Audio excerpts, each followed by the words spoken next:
Nous avons découvert au cours de nos investigations une affaire extrêmement grave, d'une gravité même inédite. Je dirais même c'est une affaire originale par son aspect scandaleux.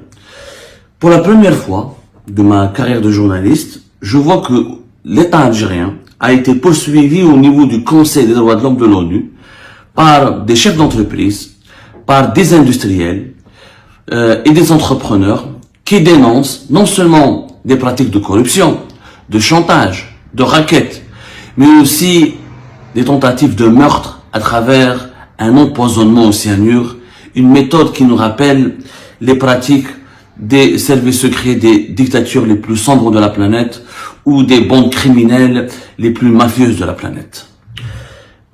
C'est une affaire que Algérie Part vient d'obtenir.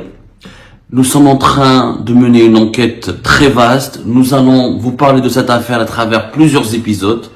C'est un long feuilleton de révélation que nous sommes en train de vous préparer parce que nous sommes en train de récupérer des documents que nous sommes en train d'ausculter, d'expertiser et de détailler pour vous expliquer les tenants et les aboutissants d'un scandale, encore une fois, qui n'est pas uniquement lié à la corruption. Et du trafic d'influence et des abus de pouvoir. Il y a aussi une tentative de meurtre et de liquidation d'une chef d'entreprise qui visiblement a dérangé des lobbies puissants au sein même du régime et pas n'importe quelle composante du régime algérien. Il s'agit de l'institution militaire et du ministère de la Défense nationale. Cette affaire a été officiellement déposée au niveau du Conseil des droits de l'homme de l'ONU au mois de septembre 2025. Le Conseil des droits de l'homme de l'ONU, les Algériennes et Algériens en entendent parler, mais de façon très vague. Il est basé à Genève, c'est l'organe intergouvernemental des Nations Unies qui est chargé des questions du respect et de la surveillance des questions des droits de l'homme à travers la planète. Or, cette fois-ci, nous avons des chefs d'entreprise. Des chefs d'entreprise qui ont décidé de saisir le comité des droits de l'homme au niveau du Conseil des droits de l'homme de l'ONU pour porter à sa connaissance un cas ou des pratiques qui ne sont pas inédites en soi, mais c'est des premières fois que moi je vois des chefs d'entreprise qui disent ouvertement et qui fournissent des preuves et qui fournissent tout un dossier qui, selon nos sources, pour le moment, selon ce que nous avons pu consulter, est détaillé et composé de plusieurs preuves, rapportant des pratiques non seulement de corruption, d'abus de confiance, de chantage, mais aussi une tentative d'assassinat à travers un empoisonnement. De quoi il s'agit? Il s'agit d'un couple, deux industriels, qui dirigeaient le groupe privé, le groupe BMI. C'est un groupe respectable, d'après nos investigations. C'est pas un immense groupe, c'était pas Al-Abrab ou Al-Haddam, c'était un groupe très respectable qui employait en permanence une cinquantaine de personnes et qui par la suite a employé une centaine de personnes et qui faisait un chiffre d'affaires qui variait de 15 jusqu'à même 20 millions d'euros par an. Donc c'est quand même très respectable, très appréciable. Ce groupe en 2013, les deux chefs d'entreprise, donc Mehdi Bouslama et Nawel Qara Bouslama, étaient en charge de mettre en place un projet immobilier ambitieux au départ avec le ministère de l'Éducation nationale pour construire dans la wilaya de Goumerdès, plus exactement vers Boudouaou, une promotion immobilière de 1100 et quelques logements. Un bureau d'études qui s'appelait bureau d'études Ouyahia, que moi je ne connais pas. On est en train d'enquêter sur ce bureau d'études qui était en charge, qui a été agréé et accrédité par le ministère de la Défense nationale pour assurer le suivi et un bureau d'études. Ce bureau d'études était dirigé à l'époque par une certaine Hayat Ould Ouyahia. Hayat Ould Ouyahia. Donc, c'est une personnalité intrigante sur laquelle nous sommes en train d'enquêter parce qu'elle a joué un rôle important dans ce dossier-là. Et je vais vous donner son nom exact, voilà, Ould Yahya plutôt, Ould Yahya Hayat. Cette Ould Yahya Hayat, elle chamboule, elle va provoquer un énorme chamboulement, puisque elle va demander aux deux chefs d'entreprise, Mehdi Bouslama et son épouse Nawel Qara Bouslama, elle va leur demander directement un pot de vin. Elle va leur dire, écoutez, apparemment vous n'avez pas compris comment ça se passe, vous faites semblant de ne pas comprendre, on vous exige de payer, à l'époque c'était 20 milliards de centimes. 20 milliards de centimes, le dinar était encore en forme, il avait encore ses moustaches, on va dire. Il avait encore ses moustaches par rapport à l'euro et aux devises étrangères. C'était l'équivalent de 2 millions d'euros. Les deux chefs d'entreprise étaient naturellement choqués, offusqués. Au nom de quoi on leur demande 2 millions d'euros. Ensuite, cette dame revient à la charge et elle assume clairement sa position. Elle leur dit, écoutez, il ne s'agit pas d'une facture ou d'une prestation. C'est un pot de vin. Si vous voulez poursuivre le projet, si vous voulez continuer à faire ce projet avec le MDN, avec le ministère de la Défense nationale, vous devez payer ce pot de vin de 2 millions d'euros. Les deux chefs d'entreprise qui sont intègres et honnêtes et qui voulaient faire leurs affaires dans la moralité, dans un cadre très strict sur le plan de la moralité et qui voulaient pas donc salir leur probité personnelle, ils ont dit jamais de la vie, nous on ne mange pas de ce pain. Ils ont refusé de payer ce pot de vin à 2 millions d'euros. Ils se plaignent, ils déposent plainte au niveau de la gendarmerie nationale, mais avant de déposer plainte, ils vont saisir le ministère de la Défense nationale, qui est le maître d'ouvrage, qui est on va dire le propriétaire du projet immobilier, à qui les 1432 logements vont revenir, parce que ces logements vont devoir profiter à des militaires, aux fonctionnaires, aux travailleurs du ministère de la Défense nationale, et aux militaires qui travaillent ou qui sont des officiers de l'armée nationale et populaire.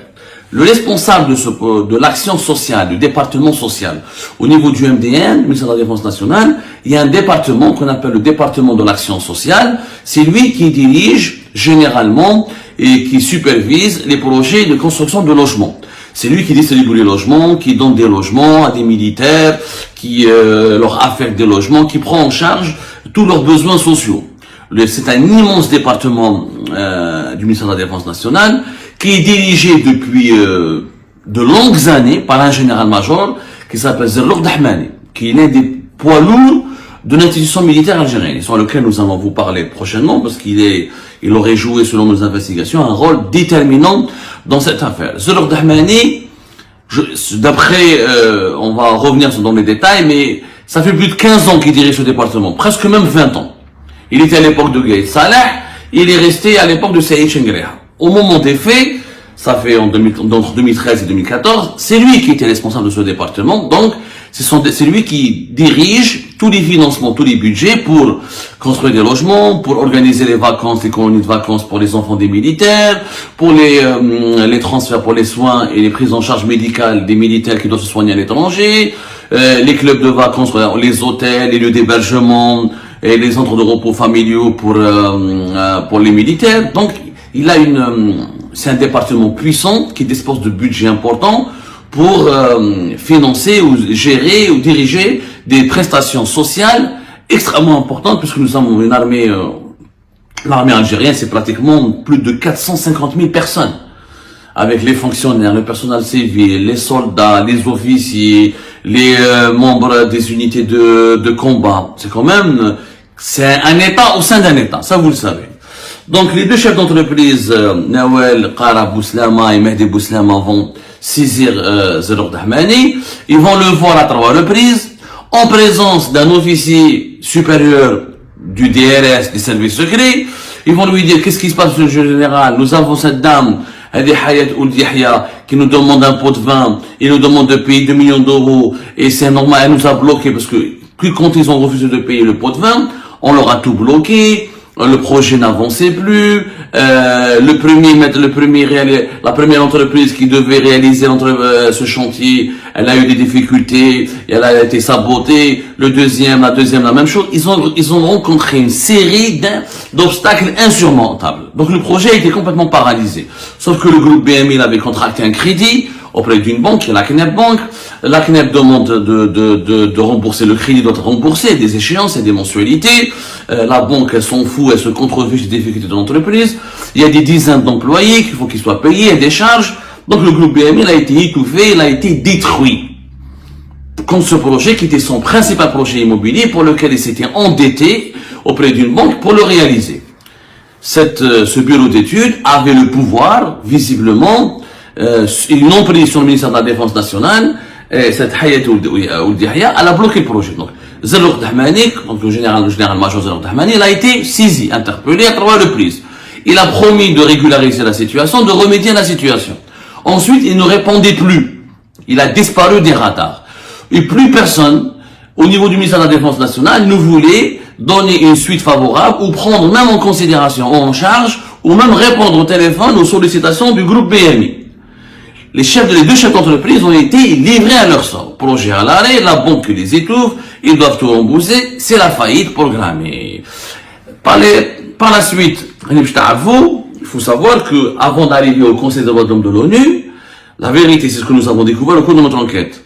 Ces deux chefs d'entreprise ont saisi tout le monde. La présidente de la République, le Premier ministre, le DRS à l'époque, ils ont déposé plainte partout. Au niveau de la gendarmerie nationale, la brigade de Bab Jdid, au niveau d'un tribunal basé à Boumerdes.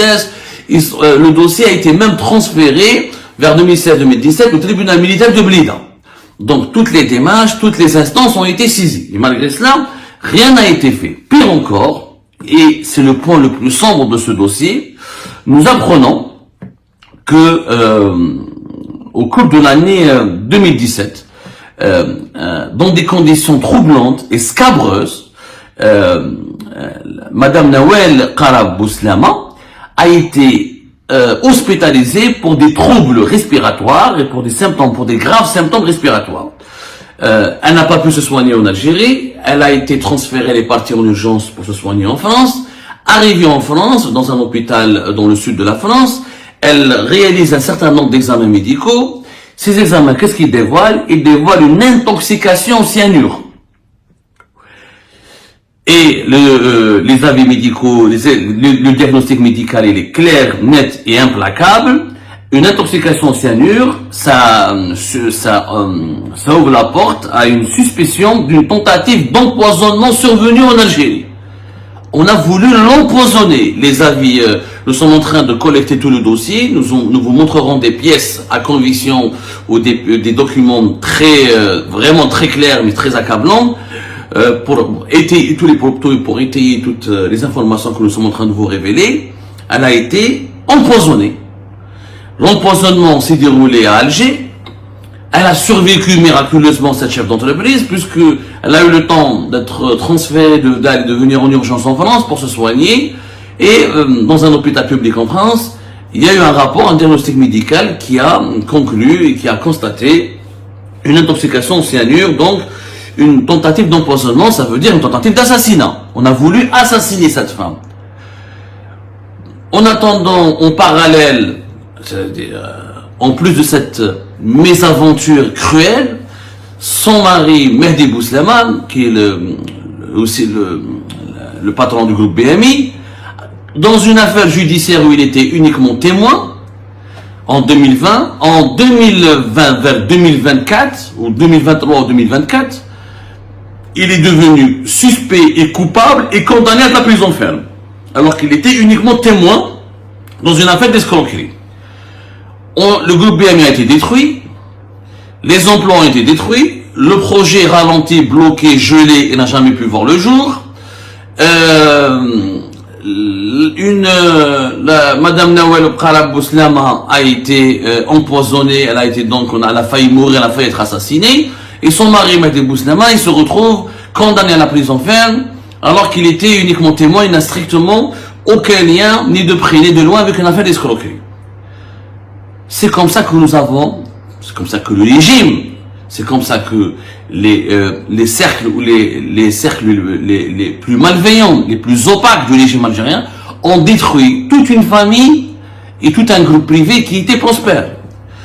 Alors, par la suite, la filiale immobilière s'est effondrée, les activités du groupe BMI dans la pression bancaire, les activités ont été gelées, stoppées par les autorités algériennes et le groupe s'est effondré. Toute une famille, toute une entreprise, l'entreprise a été ruinée, les actionnaires de l'entreprise ont été ruinés.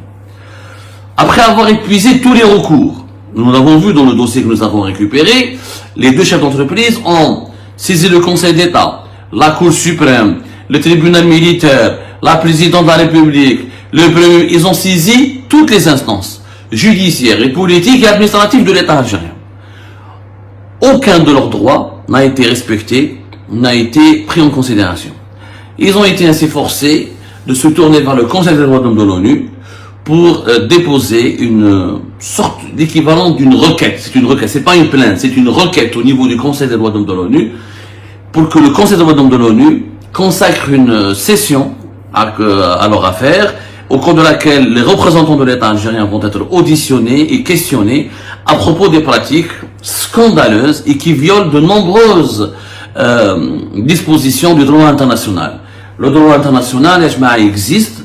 Les dirigeants algériens peut-être ne savent pas qu'il y a un pacte universel qui garantit les droits de l'homme et que l'Algérie avait signé.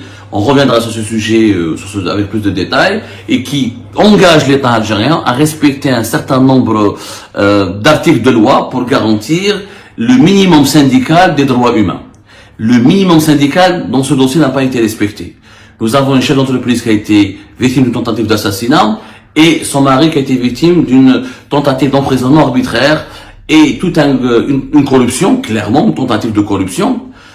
Demande de pot de vin, un racket, un chantage caractérisé, documenté, et nous allons aussi vous montrer des documents de ce sens-là, des plaintes qui ont été déposées, un appareil judiciaire civil et militaire algérien qui n'a pas pu se mobiliser et qui n'a rien pu faire, et une famille à la fin totalement brisée, une entreprise privée qui était prospère, qui réalisait un chiffre d'affaires de 15 à 20 millions d'euros, qui aujourd'hui appartient au passé, puisqu'elle a totalement disparu du paysage économique algérien, après avoir été rayée par des lobbies malveillants qui ont voulu la racketter encore une fois et lui faire du chantage. Algérie poursuit son enquête.